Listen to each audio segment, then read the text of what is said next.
Porque aí, a semana que vem a gente não tem aula, e na outra semana, que vai ser a final, a gente tem aula também. A gente continua nossos assuntos aqui. Quem quer, estuda. Quem não quer, não estuda. Não tem problema. Not problem. Já está gravando, pessoal, já. E nós estamos hoje... já estamos gravando. Já estamos gravando hoje. Hoje é a aula de Direito Penal 1, é noturno, terça-feira, 1º de dezembro de 2020. Com as bênçãos aí de Deus, estamos nesse trabalho. Hoje nós vamos falar da conduta penalmente relevante, certo? É um estudo muito interessante, e aí nós vamos ver depois do aprofundamento nessas teorias, a teoria causalista, a teoria neocantista, a teoria finalista, a teoria da ação social, a teoria da ação significativa, as teorias funcionalistas. Então, a gente vai ver muita coisa que vai trabalhar. Ao estudar penal, essas teorias, você está tendo um embasamento, por analogia, evidentemente, lógico, porque cada direito tem a sua especificidade, suas peculiaridades, mas você está tendo embasamento para todo o ramo do direito. Porque todo o ramo do direito vai tratar de conduta. Concordam comigo? De conduta o quê? Conduta humana. A conduta humana vai ser top de linha para todos os ramos do direito.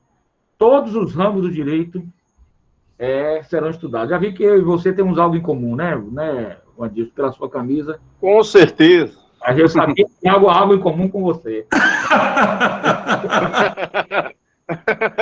Eu sabia que tinha algo em comum.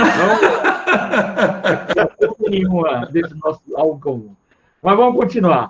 Então, você vai estudar tudo na conduta. E aí você vai para outras ciências. Vamos lá. No direito, o que é que a gente quer estudar na conduta humana? O comportamento humano, logo, a conduta humana, a ação ou omissão. E o que é que a gente quer? Para que a gente quer? Qual o objetivo? Em tese, em linhas gerais, para o controle social. Nós estamos trabalhando com controle social, porque certas condutas indesejáveis não deverão ser praticadas, aquelas que violam o direito dos outros, não é verdade? Então, é o estudo do direito. Quando você vai para a psicologia, psicanálise, psiquiatria, você está estudando a conduta, comportamento humano, mais voltado à sua saúde mental, ao seu bem-estar psíquico, certinho? Aí você vai utilizar essa questão de saúde mental, saúde psíquica, quando você vai usar na psicologia, psiquiatria, psicanálise, etc. Quando você vai para a sociologia, você vai estudar o comportamento humano, mas no aspecto de meio social, de seio social, como o ser humano se comporta em sociedade. E, evidentemente, que para o direito só vai interessar a conduta se essa conduta estiver relacionada com a sua vida em sociedade.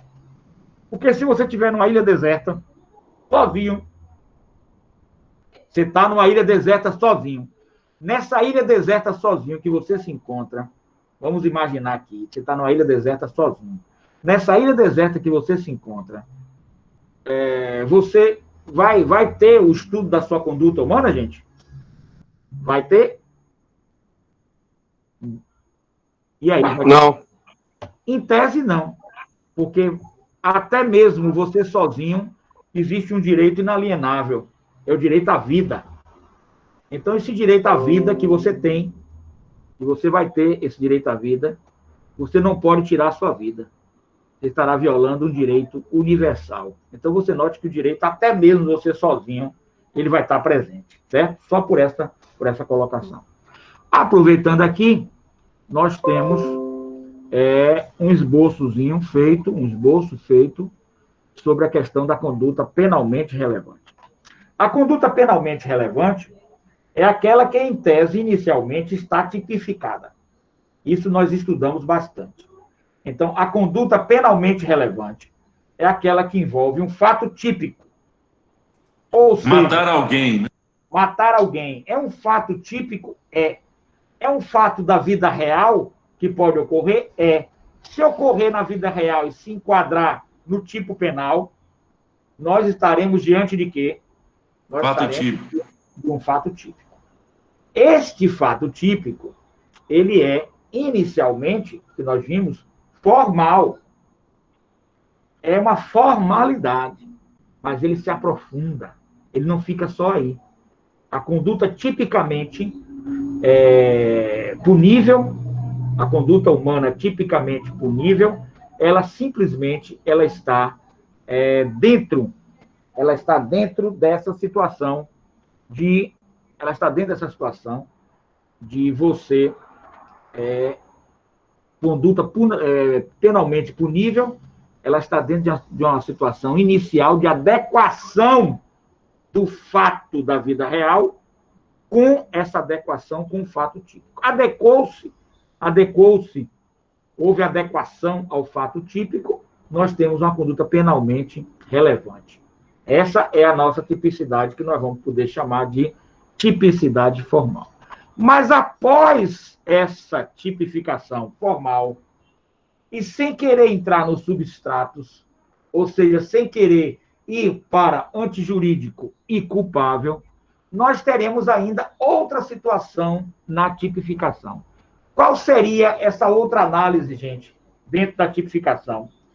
Se a gente quisesse aprofundar, sem seguir a questão dos substratos e sem seguir a questão da tripartite, antijurídico e culpável. Qual seria? Vamos lá, gente? Vamos falando aí, vamos lá? Vamos lá? Vamos lá?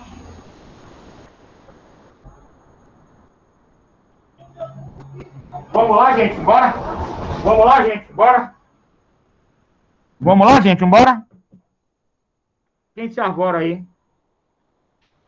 Sem a gente analisar a conduta na esfera de substrato. Nós aprendemos, depois da tipicidade formal, nós vamos analisar a antijuridicidade e a culpabilidade. Tá legal até aí? Tá. Agora eu quero saber se existe outra vertente para a gente analisar, sem ser essa conduta, essa questão do substrato ou da linha tripartite, que é a mais tradicional. Qual seria, gente? Vamos lá? Participando aí vocês. Nós podemos aprofundar a tipicidade formal em outra vertente? Podemos, gente? Na punibilidade, né? Podemos. Na punibilidade é uma, mas nós podemos aventar outra possibilidade, além desta, dos substratos? Podemos, gente? Podemos. Fato típico, antijurídico, punível. Culpável e punível, que seria quadripartite.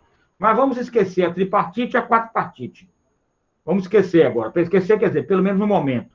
Eu quero outro segmento, outra vertente da gente aprofundar a tipicidade, que não envolve culpabilidade, punibilidade, nem antijuridicidade. Nexo causal? Nexo causal é uma relação que vai dar também uma ligação entre a conduta e o resultado, certo? Quando os crimes forem materiais, certinho? Que a gente já viu também. Mas eu quero outra linha além dessa. Outra vertente que a gente possa estudar. Outra vertente. Qual seria a outra vertente? Gente, vamos lá, gente? Vamos pensando aí, raciocinando. Qual seria outra vertente que eu posso estudar fato típico, penalmente relevante? Sem ser tripartite, quadripartite, bipartite, certo? Sem ser nenhuma dessas linhas. Qual seria a outra linha que eu posso avançar? É estrito cumprimento do dever legal, professor? Aí eu estou com causa excludente de antijuridicidade. Eu estou dentro da antijuridicidade. Eu quero outra vertente sem ser a antijuridicidade, culpabilidade, punibilidade. Eu quero outra. Legítima defesa não é. Não é nada de inimputabilidade, porque envolve culpabilidade, já estudamos isso, não é nada disso. Outra vertente que a gente possa estudar a tipicidade, tirando-a do formalismo. Tirar ela do formalismo. Para avançar. Qual seria a outra vertente? Crime. Vamos lá? Cândido, qual outra vertente, Cândido? Materialidade? Materialidade está dentro da tipicidade, em tese, ainda formal. Porque você precisa de um corpo, né, para enquadrar o fato da vida real. Exatamente. Exatamente. Né? Perfeito, Então, perfeito. vamos lá. Essa forma de raciocinar é uma metodologia chamada ativa que vai chegando, vocês vão chegando aonde a gente quer penetrar e aí não esquecem mais. É diferente de eu só falar ou só mostrar um slide. Você não fica preso àquilo ali, muitas vezes você perde aquela atenção. E dessa forma, quando você participa com exemplos práticos, você vai assimilando com a velocidade muito mais. Exigibilidade da conduta. Começou a melhorar. Exigibilidade de conduta diversa, certo? Mas essa vertente também é interessante, nós vamos ver, mas não esqueça que ela está dentro da culpabilidade. E nós Exatamente. queremos partir para uma linha, vamos imaginar assim, de repercussão social. Caso Doc Street, repercussão social. O que foi que o caso Doc Street violou? O que foi que ele... Vida humana. Vida humana. Bem jurídico. Perfeito, perfeito. O caso Doca Street e Ângela Diniz violou um bem jurídico muito protegido, com toda a razão. A vida. Porque se a gente permitir que todo mundo se mate, acabou, inclusive, a sociedade, né? Concorda comigo? A sociedade precisa de gente, de pessoas, né? Nascentes e viventes, né? Que vivam. Então, nós vamos agora, gente, para uma questão muito interessante. E eu gostaria que vocês ouvissem essa situação. Todos os atos humanos, eles ficam na mira do direito penal, mas somente aqueles indesejados pelo meio social, não reprovados de forma eficaz pelos demais ramos do direito, e que provoquem relevante e intolerável lesão ao bem jurídico tutelado. Intolerância e relevância ao bem jurídico tutelado. Então, já começamos aqui agora a ver que é preciso uma lesão ao bem jurídico tutelado, ou uma ameaça de lesão, seja ela em qual nível for. A ameaça também pode ser grave, porque senão não vai ter relevância a conduta. Concordam comigo ou discordam? Concordo. Então eu posso ter um fato típico formal e essa conduta não ter relevância? Posso ter, meus queridos? Posso ter? Uma conduta... Não. Uma conduta... Teremos a tipicidade formal, essa não vamos deixar de ter. Mas não vamos aprofundar para a questão do direito penal. E um dos exemplos clássicos, eu estou salvando esse artigo para vocês, é este aqui, que é o princípio da insignificância. Esse princípio da insignificância, ele nos traz a seguinte situação. Princípio da insignificância. Crime de bagatela, professor? Isso. Ele nos traz a seguinte situação, o princípio da insignificância. Eu tinha selecionado aqui um artigo do Jus Brasil. Eu não sei se está aqui ainda. Jus Brasil. Ó. Princípio da insignificância. Nós estamos aqui diante desse princípio. Ó. Pelo Jus Brasil, esse artigo é muito interessante. Dentro desse princípio da insignificância, nós vamos dar um exemplo para vocês entenderem. Certa vez, eu fui levar um parente na rodoviária. Já muito antes da pandemia, né? Muitos anos. E, evidentemente, que a gente conhece o direito, a gente é humanista, mas também não aconselho vocês a se exporem, né? Expor sua integridade física, sua integridade psicológica, para estar também querendo dar uma de herói aí na rua, e aí criando problema até para você mesmo, né? Você deve defender os direitos humanos, mas preservando-se a si próprio, porque sua família merece a sua preservação. Então, também não posso, como advogado, sair, ter a carteira e ter um problema e meter num problema assim. Observar, e se for grave até, com certa distância, filmar, registrar, ou chamar até um socorro, alguma coisa nesse sentido, mas sempre me preservando, é o que eu aconselho também a vocês. Então, eu ia saindo, eu sou muito humanista, tenho verdadeira aversão a atos desumanos, e no supermercado, faz muitos anos isso já, no supermercado estava sendo tirada uma senhora que estava sendo presa, e ela estava sendo presa com 2 lâminas de bacalhau. Era uma véspera de Semana Santa. 2 laminazinhas de bacalhau, que não sei, cada uma valendo, aquelas lâminas valendo o quê? R$5? Não sei, alguma coisa muito insignificante. E ela estava saindo com esse bacalhau, botou na bolsa e os seguranças apreenderam. Chegou então a polícia, ela se jogou no chão, a polícia tentou algemar, aquela confusão toda que vocês já sabem da resistência. Bom, aí nós estamos diante de um crime que poderia ser considerado insignificante. Poderíamos ter uma insignificância perante o direito penal, perante a conduta penalmente relevante. Poderíamos ter uma insignificância. E essa insignificância é pelo valor daquilo, porque aquilo não vai trazer nenhum prejuízo enorme ao supermercado. É diferente de um assaltante levar 200 mil que está no caixa. Completamente diferente. Além do mais, é um furto. Não se trata de algo com violência ou grave ameaça à pessoa humana. Se trata de um direito de todo cidadão de se alimentar. Quem está passando fome tem esse direito. Então, por todos esses contextos, nós estamos diante de um princípio chamado da insignificância. Não tem muita significância aquela conduta delitiva. E nós aprendemos nos princípios da intervenção mínima do Estado, no princípio da fragmentariedade do direito, no princípio da ofensividade ou lesividade do direito que o direito penal poderia utilizar, nós poderíamos ver que esse fato, que é típico, formalmente, ele não vai ter o amparo de uma conduta penalmente relevante.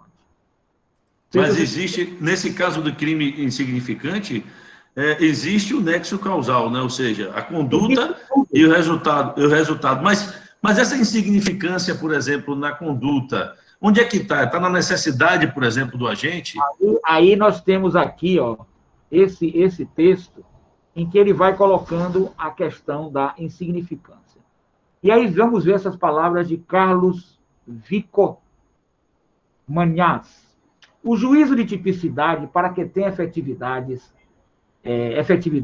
e significância, e não atinja fatos que devem ser estranhos ao direito penal, por sua aceitação pela sociedade ou dano social irrelevante, olha, nós estamos aqui com 2 critérios já, aceitação pela sociedade ou dano social irrelevante.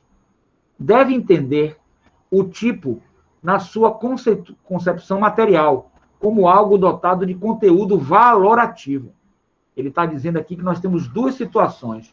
A tipicidade formal, tipicidade formal, que é aquela que nós aprendemos, que é um fato da vida real, furto. Não é? Pegar um bacalhau, uma lâmina de bacalhau, ou 2, que não é nada. E essa tipicidade chamada material. A tipicidade material, ela ganha valor, ela é valorativa. E a tipicidade formal, ela tem o cunho de formalidade. Nós não podemos ficar só, estou passando a vocês, no aspecto formal. Nós teremos que ir para 2 situações. Aceitação da sociedade ou dano social irrelevante. Certo? Esse autor já coloca essa situação. Então, ele prossegue. Deve entender o tipo na sua concepção material, como algo dotado de conteúdo valorativo, e não apenas sobre seu aspecto formal, de cunho eminentemente diretivo. Para dar validade sistemática à irrefutável conclusão político-criminal de que o direito penal só deve ir aonde seja necessário, não se ocupando de bagatelas, é preciso considerar materialmente atípicas as condutas lesivas de inequívoca insignificância para a vida social. Esse trecho é interessante. Para validar... Ele fala da atípica, né? Da tipicidade, atipicidade. Mas olhe bem que nós estamos diante de uma situação que vai envolver uma valoração maior do fato típico. Nós estamos diante de um fato típico que é formal. Estão entendendo? É um fato típico que é formal. Que esse fato típico está enquadrado na vida real e um tipo penal no seu preceito primário. Então, é algo formal, formalmente existiu. Então, a tipicidade formal está lá existente. É antijurídico? Sim. É culpável? Sim. Se for para quadripartite, é punível? Sim. Sim. Tem nexo de causalidade com resultado? Sim. Sim. Então, em todos os aspectos, vamos chamar assim, formal, este fato, essa ação ou omissão humana, ela está enquadrada numa tipicidade chamada formal. Mas, para o direito penal, essa análise do crime vai se aprofundar, e esse aprofundamento ela vai passar da tipicidade formal que nós aprendemos e vai adentrar na tipicidade material. E nessa tipicidade material, estamos lendo aqui, o juízo de tipicidade para que tenha efetiva significância e não atinja fatos que devam ser estranhos ao direito penal, por sua aceitação pela sociedade ou dano social irrelevante, deve entender o tipo na sua concepção material, como algo dotado de conteúdo valorativo, e não apenas sobre seu aspecto formal, de cunho eminentemente diretivo. Para dar validade sistemática à irrefutável conclusão político-criminal de que o direito penal só deve ir até onde seja necessário, não se ocupando de bagatelas, é preciso considerar materialmente atípicas as condutas lesivas de inequívoca insignificância para a vida em sociedade. Professor Martinez? Só para fechar, a concepção material do tipo, em consequência, é o caminho cientificamente correto para que se possa obter a necessária descriminalização de condutas que, embora formalmente típicas, não são mais objeto de reprovação social, nem produzem danos significativos aos bens jurídicos protegidos pelo direito penal. Devo entender isso aí, Cândido? Deu sim. E é interessante que essa avaliação da valoração de significância não deve ser equivocada, né? Não. É o que ele está dizendo aí. Agora, me diz uma coisa, como é que a gente vai avaliar que uma pessoa que furtou 2 lâminas de bacalhau, essa conduta é insignificante, quando toda conduta maior pode começar pela menor? Sim, eu concordo com você. De roubar 2 lâminas, você vai chegar a ser um assaltante. Não tem a dúvida. Possivelmente, né? Não, a gente não... Mas essa conduta em si, ela torna irrelevante, dentro do princípio da insignificância, vamos aqui falar também de valor econômico. O valor econômico é o primeiro aspecto que nós estamos dando, é um valor que não tem como eu falar que esse valor econômico, ele é um valor que possa sustentar uma tipicidade. Não é? Um valor que é irrisório. O que seriam 2 lâminas para um supermercado? Lógico que o supermercado não pode deixar todo mundo roubar 2 lâminas, porque seria falência. Mas um fato isolado, uma insignificância deste nível, como eu poderia falar que isso é algo que venha a ser capaz de gerar, ensejador, de gerar uma conduta típica. Ou ofensa a um bem jurídico, né? Perfeito. Ofensa a um bem jurídico. Essa ofensa ao bem jurídico, ela perdeu, essa ofensa ao bem jurídico, ela perdeu total condições de estar amparada somente pela tipicidade formal. Deu para entender isso aí, gente? Esse é um ponto. Deu para entender?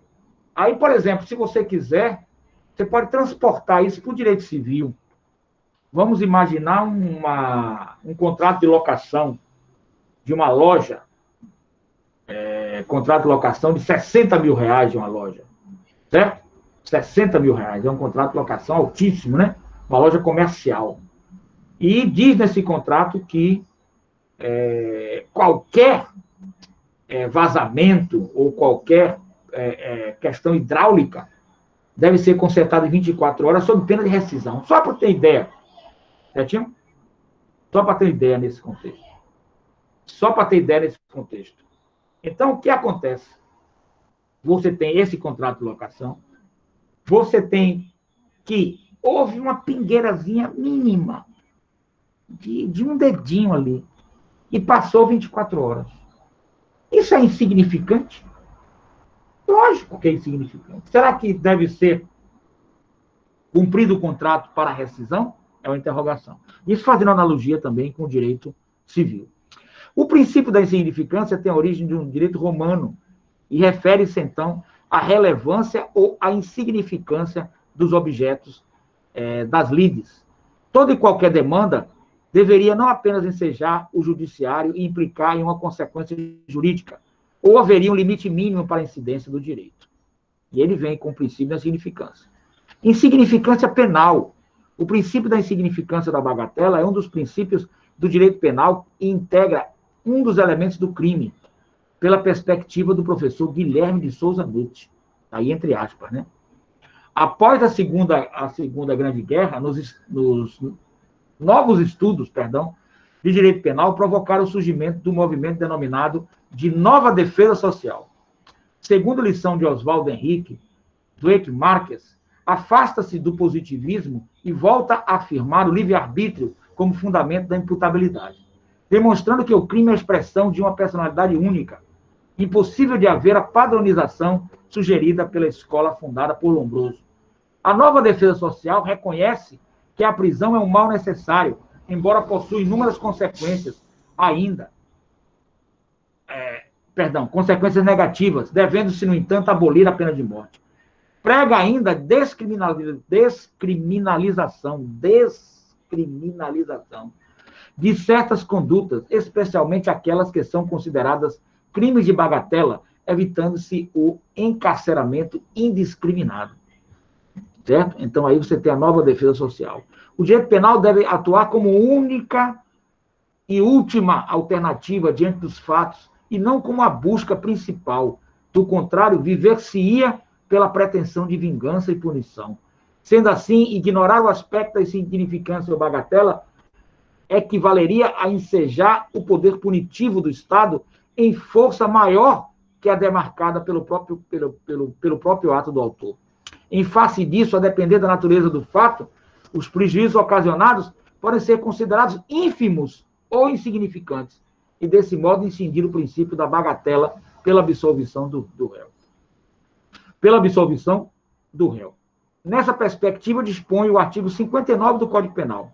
O juiz, atendendo à culpabilidade, aos antecedentes, à conduta social, a personalidade do agente, aos motivos, as consequências e circunstâncias do crime, bem como ao comportamento da vítima, estabelecerá, conforme seja necessário e suficiente para a reprovação e prevenção do crime. Então, por aqui, todos os contextos, nós estamos inseridos o princípio da insignificância ou bagatela, certo? Que vai envolver o princípio da intervenção mínima do Estado, que vai envolver o princípio da ofensividade ou lesividade e que vai envolver o princípio da fragmentariedade do direito penal. Condições de aplicabilidade da bagatela. Olha a condição, Cândido. Ó. As condições. Sim. Ainda na seara penal, o princípio da insignificância é um preceito que depende do preenchimento de 4 condições essenciais para ser aplicado. Inciso 1. A mínima ofensividade da conduta. Inciso 2. A inexistência de periculosidade social do ato. Inciso 3. O reduzido grau de reprovabilidade do comportamento. Inciso 4. A inexpressividade da lesão provocada. Então, se analisando aí, você teria esses contextos. Então, uma pergunta amanhã ou depois, que vocês tenham aí, as perguntas às vezes são escorregadias, principalmente quando elas são de xizinho, não é? Tenham cuidado com essas perguntas. Então, uma pergunta posterior aí que a gente possa ter, você poderá ter uma seguinte redação. Existindo um fato típico, antijurídico e culpável, pela teoria tripartite, teremos a configuração de um crime, vírgula, dentro de toda a análise que possamos fazer do conceito de crime. Estaria verdadeiro ou falso? Falso. Falso. Porque nós já vimos que não é só análise tripartite, fato típico, antijurídico e culpável. Não é só essa análise que devemos fazer. Essa é uma análise importante. Não é só a análise do nexo causal e resultado que devemos fazer. Essa é uma análise importante, certo? Não é só se tem causa excludente de ilicitude ou antijuridicidade. Não é só se tem causa de exclusão de culpabilidade. Não é só isso. Nós devemos ir para o conceito mais na frente e sair da tipicidade formal para a tipicidade material, que é uma tipicidade, conforme nós já vimos, vocês já viram, que é uma tipicidade valorativa. Ela vai valorar a lesão ou ameaça que sofreu o bem tutelado jurídico-penal. Também econômica, né? E mais adiante, vocês vão ver mais adiante, nós vamos estar com a tipicidade conglobante. Mais adiante, nós vamos estar com a tipicidade conglobante, que seria uma tipicidade maior ainda. Cândido, você entendeu tudo direitinho que eu falei aqui agora? Tá ótimo. Você poderia repetir isso para Valdélio, que chegou aqui agora, nosso amigo Valdélio, que tanto brilhou no júri aí? Valdélio, querido, boa noite. E tanto brilhou no júri. Boa noite. Foi uma benção. Valdélio, nós estamos estudando as teorias da conduta penalmente relevante, ou seja, olhar a conduta do agente de forma valorativa, né, relevante, saindo do aspecto formal de tipicidade, de fato típico formal, para fato típico, para uma análise tipicamente material. Né? Fazendo essa análise, a gente entra na questão da teoria da insignificância, né, da conduta do agente, né? E aí o professor estava aqui tratando dessa conduta insignificante, da irrelevância de certas condutas, né, que estão formalmente tipificadas, mas quando analisadas de forma material, valorativa, perdem essa significância ou perdem essa forma significante, né? Trazendo a questão da materialidade insignificante, entendeu? E aí nós temos que conclusão que vamos chegar para esse crime, se fizermos essa análise. Aí o senhor deu o exemplo da teoria, né? Na teoria tripartite, né? A teoria traz o agrupamento de fato típico, antijurídico e culpável para o conceito do crime. Num caso de uma conduta dessa tida como materialmente irrelevante, perde-se, então, a característica de crime, mesmo estando formalmente, né, vinculado à teoria tripartite, nesse caso. Né? E aí nós teremos que tipo... Qual é a situação que nós vamos ter? Conclusão do... Nós teremos uma conduta penalmente irrelevante. Penalmente? Irrelevante. Resultado disso? Não haverá, não se considera crime, né? Resultado disso?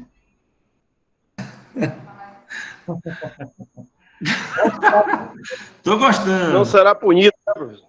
Resultado disso? Tá vendo? Tá ótimo, peraí. Vamos. Resultado disso, tudo tá certo. Mas vamos para frente. Não. Isso. Tem que...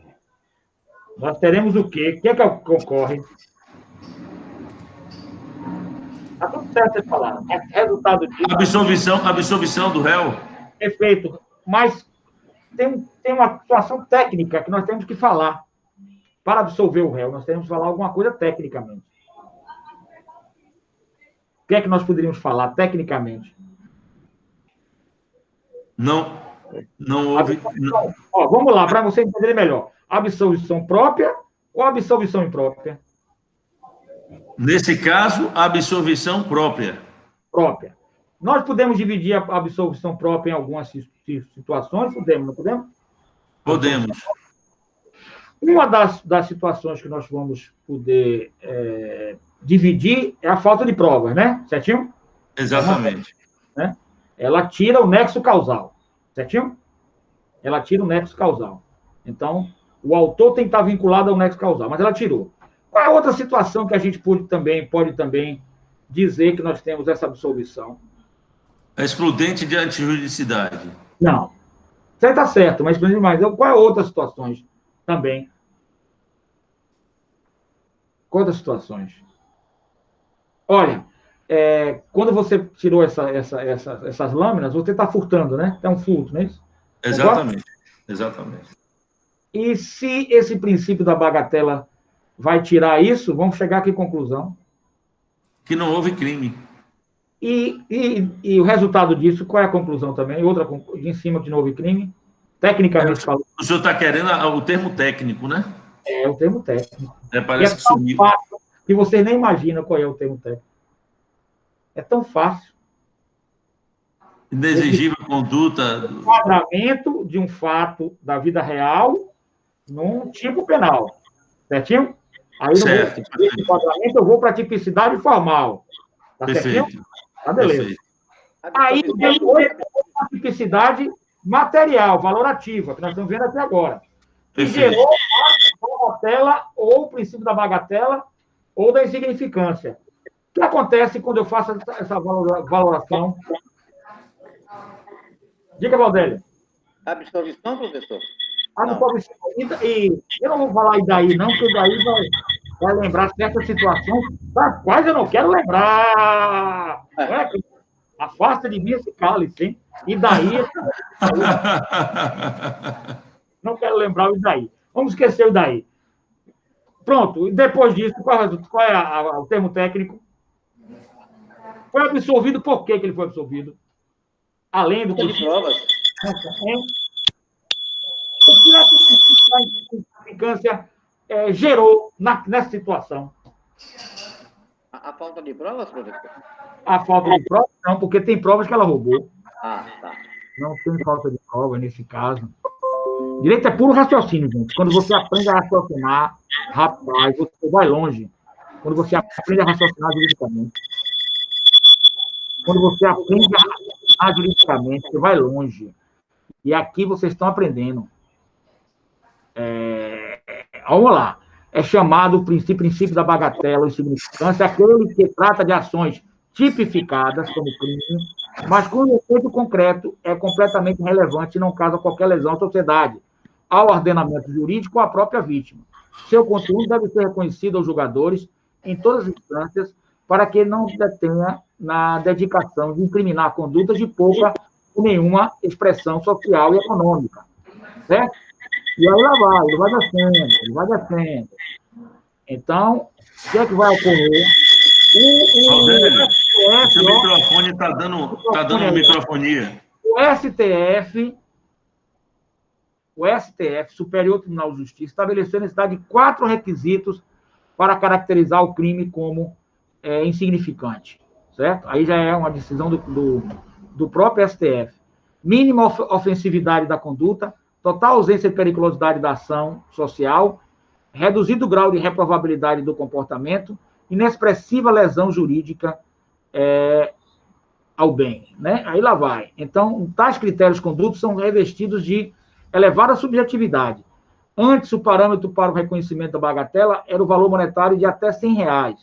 Mais tarde, surgiu o entendimento de que o valor do bem, por si só, ainda que pequeno, não deve ser analisado em meio às demais circunstâncias do fato. voltando-se os olhos para as condições subjetivas do próprio acusado, de modo a evitar que o postulado criminoso habitual. E por aí lá vai. E aí nós teremos o quê, gente? Quando eu tiro de crime um crime,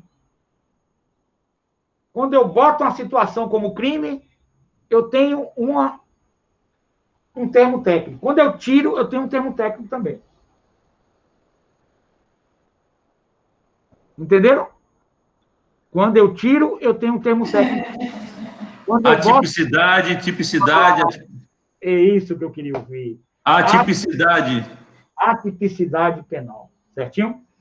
Depois da tipicidade material ser valorada, nós teremos que ela não houve ofensividade ao bem jurídico tutelado, nem houve ameaça, então nós estamos diante de um fato atípico, dentro da tipicidade material, que nesse caso é conclusiva. Conclui a situação. Certinho, gente? Ok. A situação. Deu para entender? Então, aí, o princípio da insignificância da bagatela, dessa maneira, não se trata de uma excludente de culpabilidade. Trata-se, sim, de uma exclusão de... olha aqui, uma excludente... Tipicidade. Olha aqui, vamos lá, gente. Todo mundo excludente de tipicidade. Olha aqui de novo, uma excludente de quê? De tipicidade. Deu para entender, gente? Pois, retira do fato noticiado a sua tipicidade, conduta que é importante observar em sua aplicabilidade, que também possui requisitos como aponta Guilherme de Souza Nunes. Abriu a porta.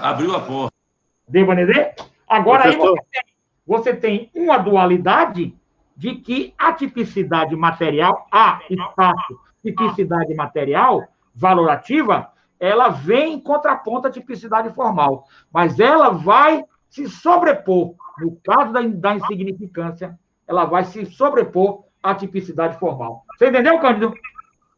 Sim. Agora, eu faço uma pergunta a você. Você pega esse raciocínio jurídico, vai ler qualquer artigo penal, você já tem condição de dominar ou não? Com certeza. Diga, meu querido. Professor, na prática, por exemplo, o senhor falou que deu exemplo aí no texto que a senhora ela chegou a ser algemada? Foi algemada, foi uma situação... E aí é levada, né, para a delegacia. Levada para a delegacia. E aí você sabe que entra a arbitrariedade, né? E aí isso que eu quero saber, na prática mesmo, né, no cotidiano, no dia a dia. Principalmente se for negra, e temos o racismo estrutural, né? Dizer que é irrealismo. Temos diferente dos Estados Unidos, mas temos. Temos no inconsciente, temos silencioso, concorda, Cândido? Temos no inconsciente, temos silencioso, e temos que agir disfarçado.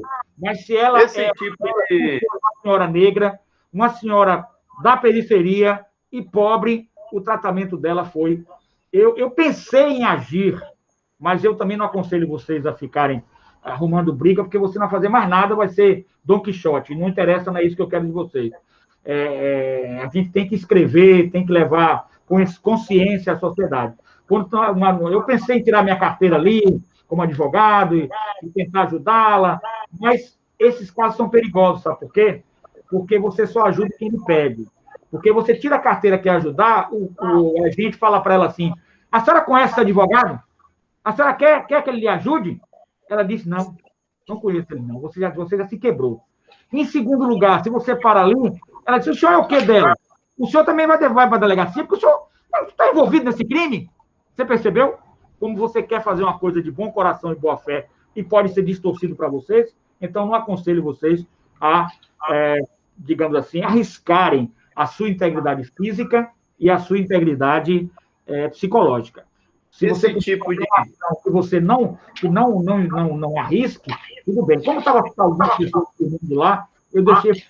Mas a cena em si é uma cena deprimente. Eu saí, entrei no carro e pensei, a gente não se sente bem, né? Uma pessoa algemada, e eu perguntei o que ela fez, ela estava roubando um bacalhau ali, poxa vida, na véspera da Semana Santa. Não é para roubar um bacalhau, lógico, não é ninguém que tem o direito de roubar nada de ninguém. E o supermercado não pode comportar que você permita roubar bacalhau, porque todo mundo vai roubar um pouquinho de bacalhau, vai ser um caos. Mas eu estou falando a medida, deve ser proporcional.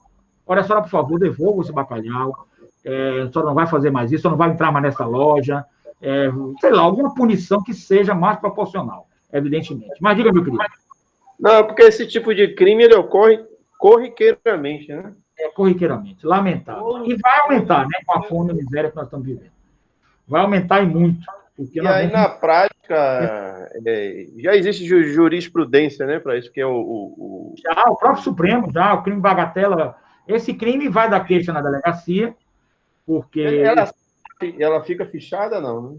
Não, porque, olha só, quando chegar.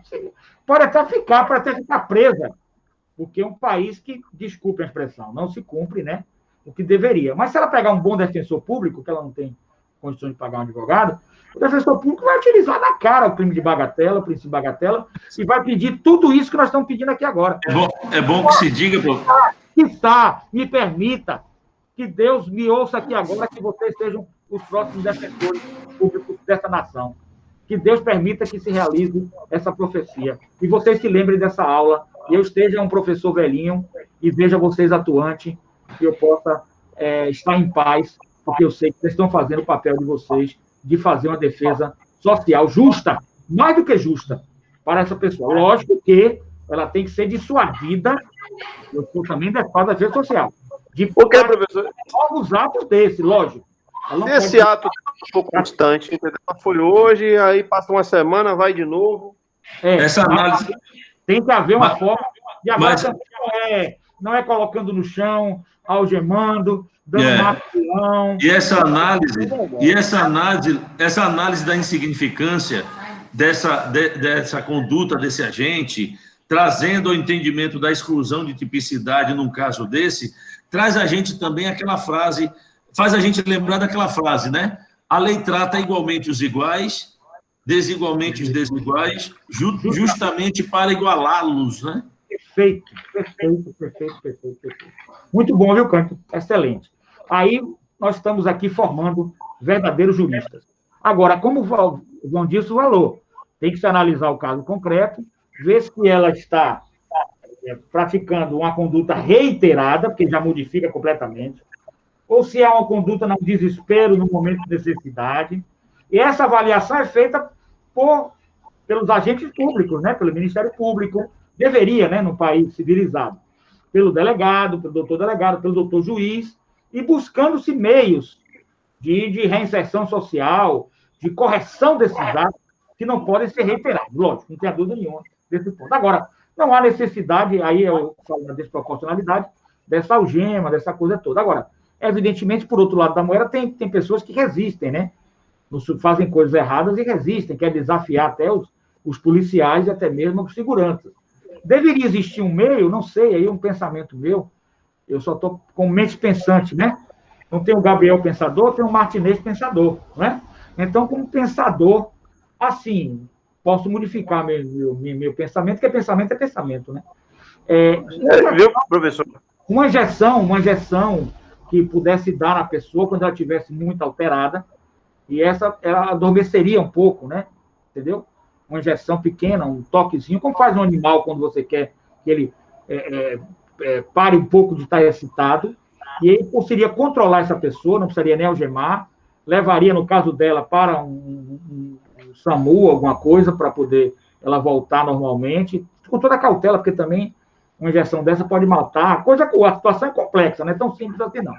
E aí você acalmaria ela sem precisar algemar, sem precisar desses meios. Nós temos que utilizar meios proporcionais, porque nós estamos vendo aí George Floyd, nós estamos vendo João Alberto, e nós estamos vendo a ação desastrosa que é você matar uma pessoa, porque a vida não tem mais volta, né? Matou. E não é justo você também sair matando as pessoas, principalmente as hipossuficientes e menos favorecidas, e com racismo também. Na minha opinião, não pode fazer também. Eu acho que tem que falar. Diga, Bandil. Estou dizendo, se ela for reiterada, já foi lá pela 10ª vez, ele vai poder usar esse... Aí o princípio da bagatela, na minha opinião, vai para o espaço. Aí ela vai ter que ser presa. Acontece, aí não tem jeito, né? Agora, só que, de qualquer sorte, nós, assim, como seres humanos, a gente fica assim, a pessoa mais fraca, com uma situação de bagatela, de insignificante, ser algemada, jogada ao chão, só porque é negra, pobre da periferia. Tem esse lado também, né, que a gente tem que ponderar, né?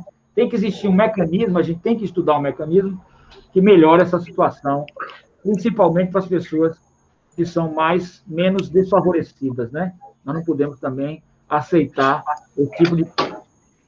Vamos lá, vamos prosseguir, gente. Todo mundo entendeu aí, legal? Vamos prosseguir? Vamos prosseguindo aqui agora. Então, prosseguindo nossos estudos, a conduta penalmente relevante, e aí Cândido falou muito bem, na penalmente irrelevante, que é essa do princípio da bagatela, e por aí nós já temos 3 estudos que nós estamos aprofundando. A excludente de antijuridicidade, ou excludente de ilicitude, a excludente de culpabilidade, segunda, e a terceira é a excludente de tipicidade. Gente, desliga o microfone aí, por gentileza. Entendeu, Cândido? Nós estamos já com 3 linhas aí, que vocês já conhecem e já estão estudando com profundidade. A excludente de antijuridicidade, ou de ilicitude, a excludente de culpabilidade e a excludente de tipicidade em casos específicos, como a gente viu aqui agora. A conduta penalmente relevante é aquela que, em tese, inicialmente, está tipificada, fato típico. E após a sua tipificação, essa conduta causa também lesão ou ameaça ao bem jurídico tutelado. E aí nós vamos caminhando para a questão da conduta. A conduta tem um princípio, que é da exteriorização ou materialização do fato. Nos diz que ao direito penal só interessam os fatos humanos ou acontecimentos da natureza dos quais não participa o homem e que não interessam ao direito penal. Certinho? Então, aí nós temos também na conduta a questão da ação ou da omissão. Vamos a alguns exemplos da ação ou da omissão. Vamos lá, gente? Todo mundo aí recomposto? Sim. Vamos lá. Então, a ação ou omissão. A conduta só pode ser penalmente relevante se for uma ação humana. Mas a ação humana, às vezes, ela pode ser direta ou ela pode ser indireta. Vou dar um exemplo para vocês indiretamente. Nós temos aí uma casa em Vilas do Atlântico e uma rua muito tranquila, pelo menos era, né? Hoje já não tem tranquilidade em lugar nenhum. E tem-se um calçadão que foi feito para você andar na praia com sua família, né? Bonita, coisa bonita, à noite ou durante a manhã, lá o que seja. Evidentemente, você pode usar um cachorrinho, alguma coisa, tem um lugarzinho para ele fazer as necessidades, tudo direitinho. Mas, à noite, um vizinho psicopata, com traços de esquizofrenia e esquizoide, tá? Traço de esquizofrenia e esquizoide, ele estava soltando os cachorros.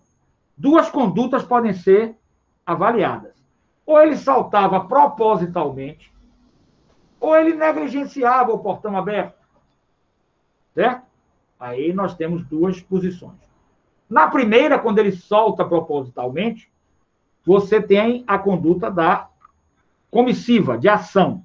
Na segunda, quando ele se omite, ele negligencia, ele não faz nada, mas deixa o portão aberto. É uma omissão.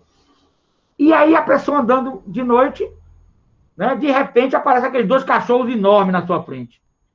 Veja que pânico a pessoa fica. Cachorros, né, perigosos, lá com a boca para abrir para você, e você ainda pergunta a ele para que esses olhos tão grandes. Misericórdia. Você ainda pergunta a ele aí, e aí você já sabe qual é a resposta. É a resposta Chapeuzinho Vermelho. Então, diante dessa situação, nós tivemos que procurar as autoridades justamente para descobrir de onde é esse cachorro, né? Eu dei uma sugestão muito prática, né? Eu sou muito pacífico, muito humanista, mas na hora de tocar no meu direito, eu tenho direito de defesa. Eu dei uma situação prática. Eu, encontrando com esses cachorros, eu saco uma armazinha, coloco na bocazinha dele, dou 2 tirinhos em um, 2 tirinhos em outro, e peço a bênção de Deus para que eles não a terrena, não é verdade? E o dono, infelizmente, eu não gostaria de maltratar animal, nem fazer isso com animal, nem estou induzindo a você a fazer isso. Mas entre ele, eu pergunto a ele, para que esses olhos tão grandes? Para que essa boca tão grande? E ele partir para cima de mim e eu perder a vida, né? Aí, no caso, com o animal, seria até um estado de necessidade, né? Entre essa situação, eu prefiro, né, sobreviver a mim próprio, né, evidentemente. Mas, não havendo isso, nós fizemos e foi detectado que era da casa de fulano de tal. Então, foi-se mover uma ação, coisa e tal, os moradores contra ele, aquela confusão toda. Ele pediu desculpas e não ocorreria mais. Depois voltou a acontecer. Não foi uma confusão. No final da história, ele parece que fechou mesmo e que os cachorros não sairiam mais à noite, né? Então, melhorou a situação. Agora, eu pergunto a vocês, a conduta dele aí pode ser omissiva. Ela foi uma conduta, quando ela é omissiva, ela foi uma conduta humana, de deixar o portão aberto para que os cachorros saíssem. Quem vai matar uma pessoa é o cachorro. Mas aí, voltando ao que Cândido sempre nos fala, e a gente já aprendeu, o nexo de causalidade vai nos ligar a ele. E, para isso, nós temos que fazer quando falamos de conduta penalmente relevante, além de ir para frente, como nós fomos agora, tipicidade formal e depois tipicidade material valorativa, nós também podemos voltar, fazer uma regressão nesse nexo causal. Chegaremos, então, ao cidadão que foi o responsável. Embora quem tivesse matado fosse o animal. Agora, imaginemos outra conduta. Um animal vira-lata, ataca uma criança e mata, hipoteticamente. Também nós podemos fazer uma regressão, e aí ir para a responsabilidade civil, vocês devem estudar no civil, e ver que a prefeitura, que antigamente tinha negócio de carrocinha, deveria tirar os animais e não o fez. Então, o Estado, ele é ficto, mas tem uma pessoa, um agente, que é o prefeito, e ele vai ser responsabilizado com ação regressiva. Mas também foi um ato que nós podemos atribuir ao humano. Ou seja, a conduta penalmente relevante, ela tem que ser praticada com ação ou omissão por uma pessoa humana, sem ser uma pessoa humana que esteja na regressão dessa conduta, nós não podemos atribuir a essa conduta uma conduta penalmente relevante. Certinho? Aí nós temos o exemplo da Samarco. Aquele negócio desceu espontaneamente? Não desceu espontaneamente. Desceu porque houve uma omissão, uma conduta. É uma pessoa jurídica? É. Mas uma pessoa jurídica não existe, é ficta, como é o Estado, é ficto. Mas não existe nada ficto que funcione sem o ser humano. O Estado tem um agente público, que é um ser humano, que age.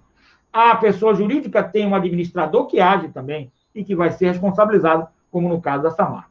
Agora, imaginemos uma situação da natureza e que não envolva o ser humano. E aí nós não podemos ter uma conduta penalmente relevante. Vamos imaginar aí, Cândido, uma situação que a gente possa ter uma ação que não tenha o ser humano, e nem ação, nem omissão, e aí possa ser considerado penalmente relevante? Entendeu a pergunta? Tsunami. Um tsunami, perfeito. Muito boa a situação. Um tsunami. Né? Se bem que nos Estados Unidos, o tsunami, ele tem que ser avisado pelas autoridades. Eles têm um sistema bem... Exatamente. Eu estive lá nos Estados Unidos, quando tem tempestade, rapaz, é uma coisa horrível. As sirenes tocando, os telefones tocando nas casas, as autoridades mandando você não sair, fechar tudo, se puder botar tapumes. Pânico geral, né? Pânico. Eu estava numa casa de um amigo, muito luxuosa em Miami, né? Graças a Deus eu tenho amigos ricos, né? E numa casa muito luxuosa dele, e ele já tem os tapandos, aquelas madeiras. Então, rapaz, eu fiquei tão nervoso, quase eu desmaiava, tão nervoso que eu fiquei. Então, eu tinha que correr, pegar essas madeiras, ele já tinha o prego, já tinha tudo. Embora, Martinez, embora tapar isso aqui, embora. E depois apaga-se as luzes, e a gente ficou em casa. Mas, rapaz, eu nunca vivi tanto pânico ali.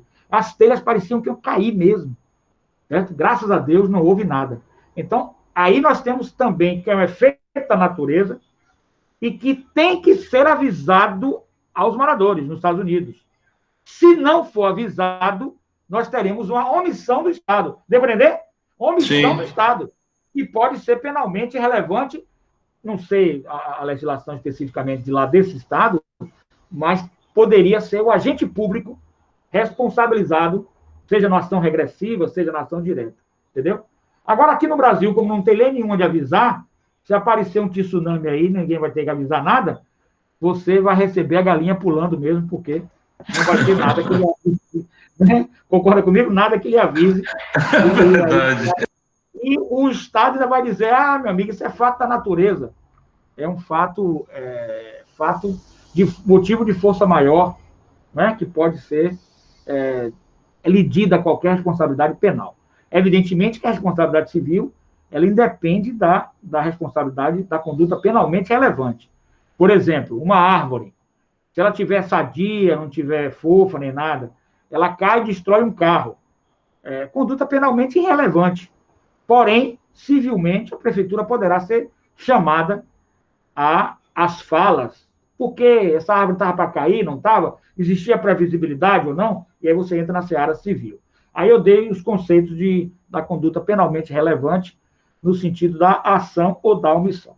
Então, de acordo com o princípio da exteriorização ou materialização do fato, ao direito penal só interessam fatos humanos, pouco importando os acontecimentos da natureza dos quais não participa o homem, né? Eventos da natureza dos quais não participa o homem. Entretanto, não são todos os fatos humanos que ficam na mira do direito penal, mas somente aqueles indesejados pelo meio social, não reprovados de forma eficaz pelos demais ramos do direito, e que provoquem relevante e intolerável lesão ao bem jurídico tutelado. Havendo um fato humano indesejado, consistente numa conduta causadora de um resultado, ajustando-se a um fato típico, deixa de ser um simples fato e passa a ser um fato tipicamente penal. Fato típico penal formal, conforme nós estudamos até aqui agora. Certinho, gente? Aí nós começamos a adentrar na teoria causalista, só para vocês já começarem a ter uma ideia da teoria causalista. Na teoria causalista, nós teremos, nesse contexto, também o direito deve atender à exatidão das ciências naturais, causalista, que é a primeira que surge, né? Ela é liderada por Ernst von Behling, Franz von Liszt e Gustav Handburger, né? Ela é no século XIX, ocorre no século XIX. Então, eles dão valor às ciências naturais, resultando na concepção clássica de conduta, tida como mero processo causal. É um processo de causa e efeito, destituído de finalidade ou querer interno.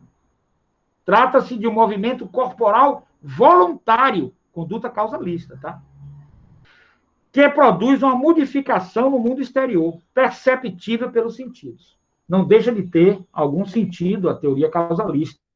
Quer dizer que nós temos um movimento corporal voluntário, ou a voluntariedade aí, certo? Que produz uma modificação no mundo exterior perceptível pelos sentidos. Mas essa teoria, ela elimina o querer, né? O querer interno ou a finalidade. E ela vai apenas para causa e efeito. Ela pode ser útil ainda, mas que ela é capenga, que ela é ineficaz para a análise total do crime, mas ela foi a teoria que iniciou. Talvez imatura, né? Imatura, né? Até pela época dela, do século XIX, nós vamos sofrendo evoluções.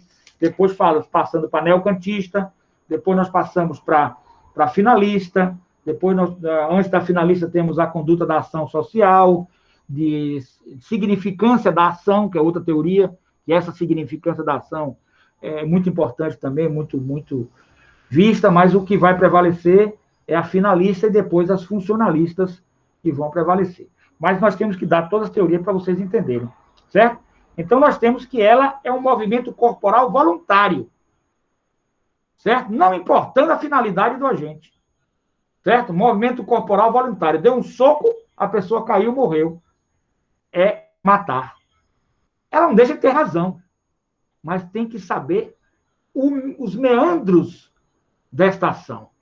Por que ela deu soco, qual foi a motivação, qual foi o querer, e uma série de outras circunstâncias que vão adentrar aí na tipicidade do nosso caso e da conduta também. Certinho, gente?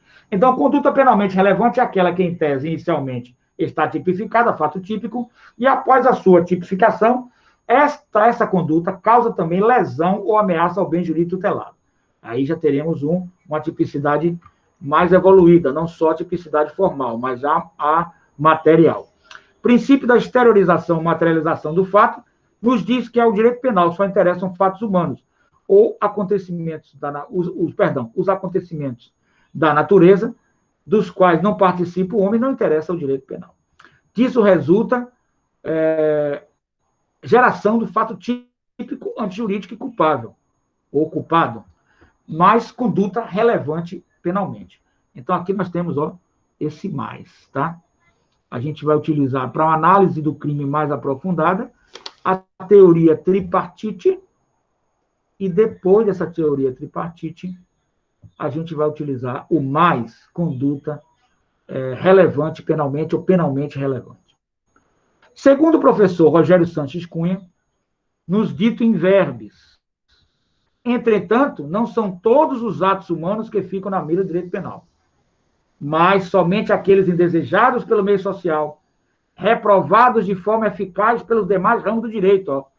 Esse ponto a gente vai ver mais na frente na tipicidade conglobante, que você tem um direito de punir uma lesão corporal, mas chega numa competição esportiva, certas situações podem tolerar a lesão corporal. Aí eles falam de uma antinormatividade entre dois direitos.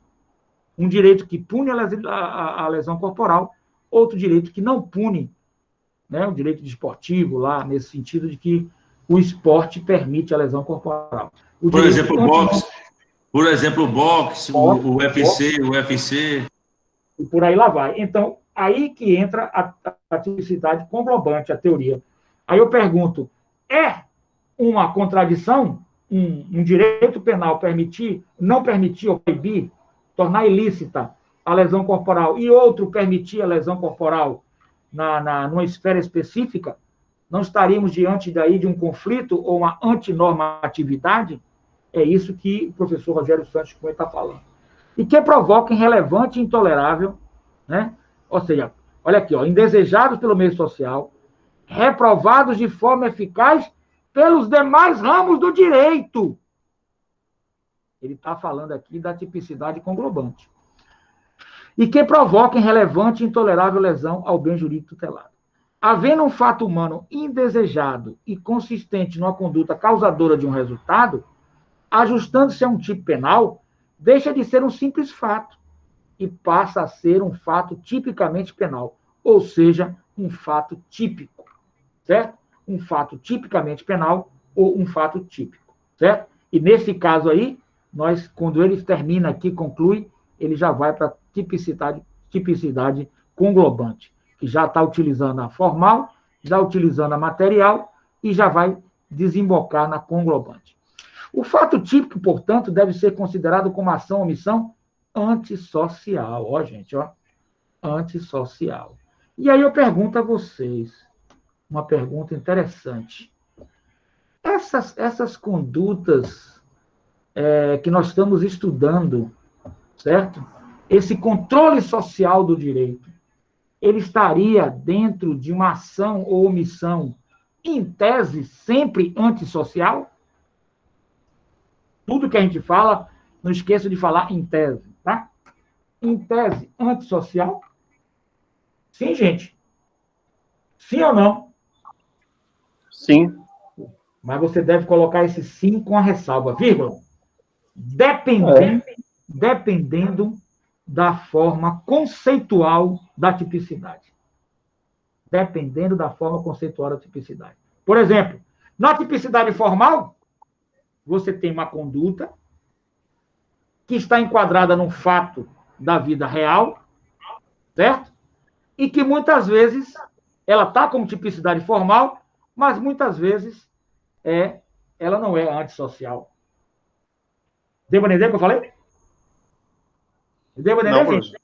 Vamos lá, vou repetir agora.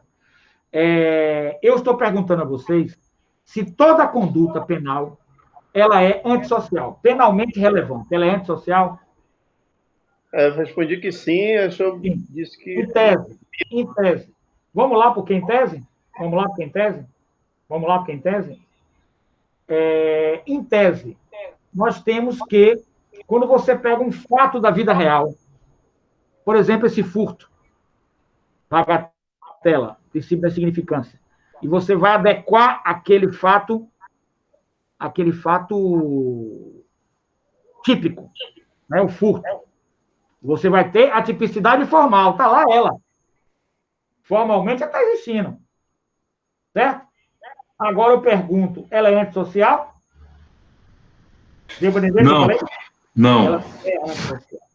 Ela é uma excludente da tipicidade justamente por não ser antissocial. Então, nem toda conduta avaliada, melhor resposta, avaliada na tipicidade formal é antissocial. Professor, mas aí dentro de uma análise técnica do direito, né? Isso, técnica do direito. Porque numa análise sociológica aí...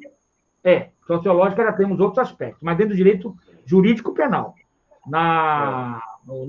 Se você for para a sociologia, você vai ter outras correntes e outras divisões. Mas, enfim, nem toda conduta antissocial nós podemos dizer que vai ser uma conduta criminal, melhor dizendo, né? Nem toda conduta antissocial nós podemos dizer que vai ser uma conduta criminal.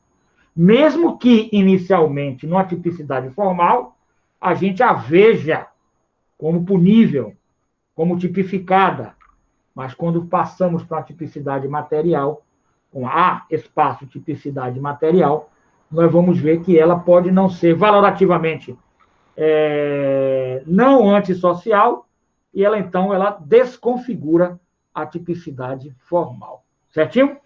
Então, nem sempre será antissocial. Nem sempre será antissocial. Certinho? O que é norteada pelo princípio da intervenção mínima? Consiste em uma conduta produtora de um resultado que se subsume ao modelo de conduta proibida pelo direito penal, seja crime ou contravenção penal. Do seu conceito extraímos seus elementos. Conduta, nexo causal, resultado e tipicidade. Esse resultado para os crimes materiais. Os crimes formais e de mera conduta, não há necessidade deste resultado. Conduta humana. A primeira conduta a ser estudada, ou melhor, a forma de conduta se chama causalista, em que se aproxima da natureza. A gente já viu aqui a causalista se aproximando da natureza. Certo? E aí nós temos do latim, nullum crime sine conducta. Ou seja, nulo será o crime sem conduta humana. E o que vem a ser conduta? E depois o que vem a ser conduta penal? E depois o que vem a ser conduta penalmente relevante? Note que são 3 perguntas aí que requerem uma análise bastante aprofundada. O que vem a ser conduta penal? Vamos lá, gente. Perdão, o que vem a ser conduta inicialmente? Vamos lá? Vamos definir o que vem a ser conduta. Uma ação comissiva ou uma ação omissiva? Uma conduta é uma ação em tese, né? Uma ação ou omissão. Você pode resumir. Humana, né? Não esquecendo de colocar humana. Exatamente. A conduta é ação ou omissão humana. Então, no contexto, lato sensu. Então, a conduta é ação ou omissão humana. E depois, o que vem a ser conduta penal? Conduta penal, aí nos remete à tipicidade formal. Conduta penal é um fato da vida real enquadrado no tipo penal. Nós temos aí a conduta penal, que é um fato inicialmente considerado típico e em obediência à tipicidade formal. E depois o que vem a ser a conduta penalmente relevante. Aí nós vamos acrescentar a nossa teoria tripartite, que nós já estudamos, mais, bote um maisinho, conduta penalmente relevante. E que nós vamos, então, para a tipicidade material. Porque nessa tipicidade material, ela será valorativa.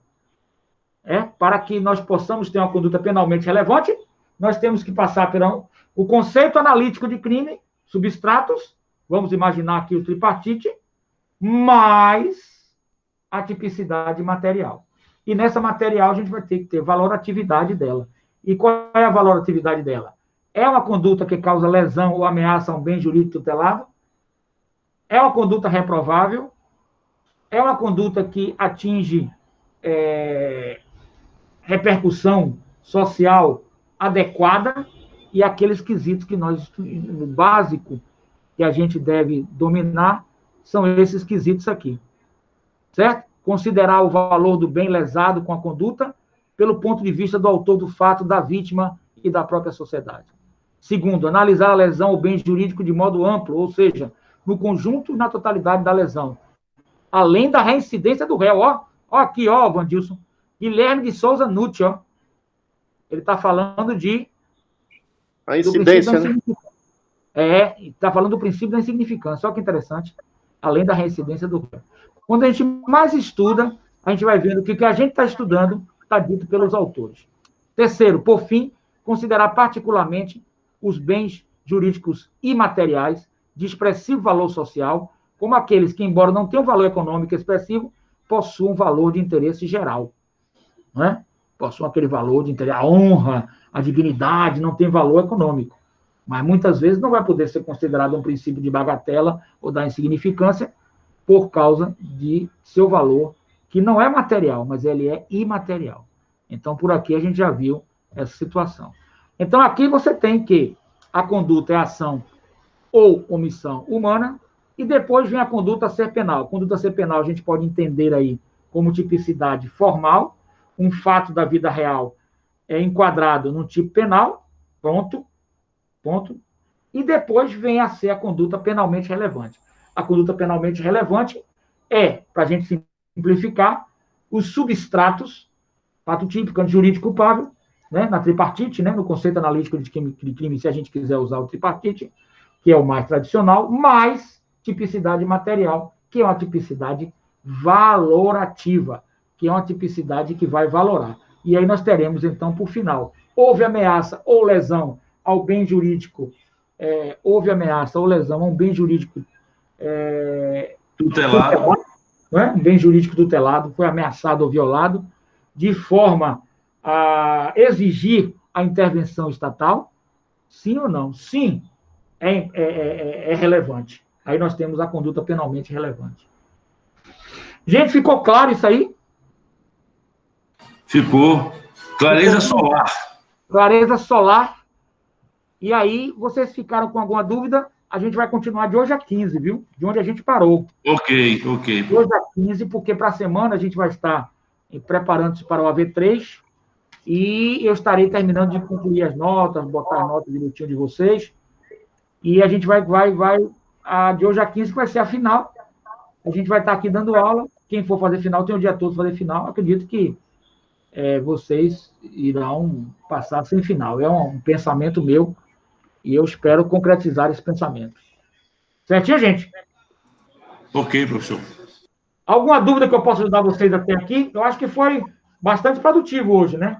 Ótimo. Agora tem que fazer muita leitura. Mas trouxemos informações hoje aqui que deram uma amplitude mais do que o conhecimento que vocês tinham. Acrescentou. Interessante essa questão do princípio da bagatela, né? A insignificância. Esse é muito interessante. É um princípio que vocês devem estudar, porque vez ou outra aí cai no exame da ordem, cai em tudo. Eu acho que vale a pena estudar esse princípio. E estudando dentro desses contextos que a gente deu, o substrato, o conceito analítico de crime, né? A tipicidade formal, a tipicidade material, eu acho que vocês ganham força com esses estudos. Eu não tenho dúvida disso. Certo, gente? Excelente, então, excelente.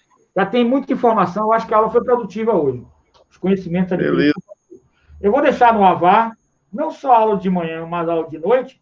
Vocês devem reassistir com calma sempre. Eu vou pedir à coordenação que a gente deixe o AVAR ativo nas férias. Exatamente. Porque, aí é bom. Porque nas férias tem mais tempo. Você está ali folgado, vai rever uma aula. Esse rever com calma também é muito importante. E dê sem pressão, né?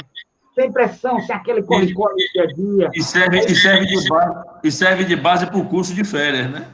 Com certeza. Diga, meu querido. Diga, meu querido. Diga.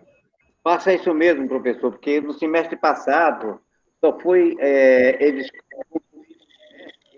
tiraram pagaram tudo, automaticamente. Mas eu vou fazer esse pedido, porque a gente, com isso aqui, vai ser legal para estudar. Certo? De qualquer sorte, vejam só, de qualquer sorte, se o AVAR for totalmente apagado, por uma necessidade até do sistema, quem não sabe, informática tem até aqueles negócios que são automáticos, né, dentro do sistema, eu tenho todos os vídeos no YouTube e na rádio. E nós podemos estar sempre mandando para vocês e fazendo revisões de assunto, além dos cursos de férias. Entendido, gente? E eu tenho tudo a partir desse semestre. Eu acredito que eu tenho todas as aulas em áudio. Então, eu posso colocar tudo isso também na rádio. Pronto, ótimo. Professor, beleza. Beleza. O negócio agora pegou pressão. Não é, Cândido? Não, pegou pressão. Pegou pressão. Pegou pressão, vamos estudar.